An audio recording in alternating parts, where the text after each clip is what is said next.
કાલે એટલે 30મી મે તુરખેડા ગામમાં એક કંપની જે સર્વે કરવા આવી હતી, આ એ જ કંપની છે જેમાં બીજેપીના જે ઠગ મંત્રી, ઠગ એમએલએસ અને એક્સ એમપીઝ ઠગ જે આઈને અહીંયા જનતાને આડીને કહેતા હતા કે અહીંયા કોઈ પ્રોજેક્ટ આવવાનું નથી, અહીંયા કોઈ વિસ્થાપિત થવાનું નથી, પણ હકીકત તમારા સામે છે.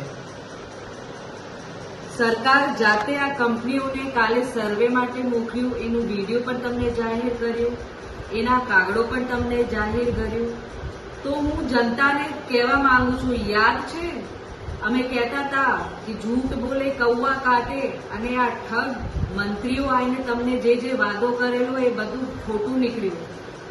તો આ ભૂલ થતા આપણાથી રહી ગઈ. અગર એ લોકો તમે એમને જીતાડી દેતા તો આજે તમારું ઘર તોડી નાખતા.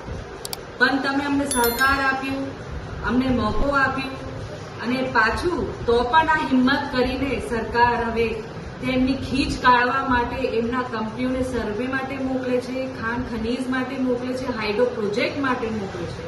ના ત્યાંના ગ્રામજનોના જે ચૂંટાયેલા સભ્યો છે એને માન આપે છે. તો આના વિરુદ્ધ આપણે કાયદેસરની એક કાર્યવાહી કરવાની છે. આ ગેરકાયદેસર જે અંદર આ કંપનીઓ જાય છે અને ગામડાઓને હેરાન કરે છે અને એમને નુકસાન કરે છે, એના વિરુદ્ધમાં આપણે બધાને અવાજ ઉઠાવવાની છે અને આગળ આપણે આના વિશે લડત આપવાની છે. તો તુરખેડા, ધારસિમેલ અને આખું વિસ્તાર આ સરકાર પાછું લપેટેમાં લેવાની છે, ગામડાઓને વિસ્થાપિત કરવાની છે અને પ્રોજેક્ટ એ અમલ કરવાની ચાલુ કરી દીધું છે. તો હું સરકારને કહેવા માંગુ છું કે અમારા આદિવાસીઓની તમે જમીન છીનવાનું બંધ કરો, આ પ્રોજેક્ટો બંધ કરો. આ પ્રોજેક્ટો ફક્ત તમે ઉદ્યોગપતિને ફાયદો પહોંચાડવા માટે કરો છો. આ કોઈ આમ જનતાને ફાયદો થવાનું નથી ને અમારા આદિવાસી સમાજને આ ફાયદો થવાનો છે.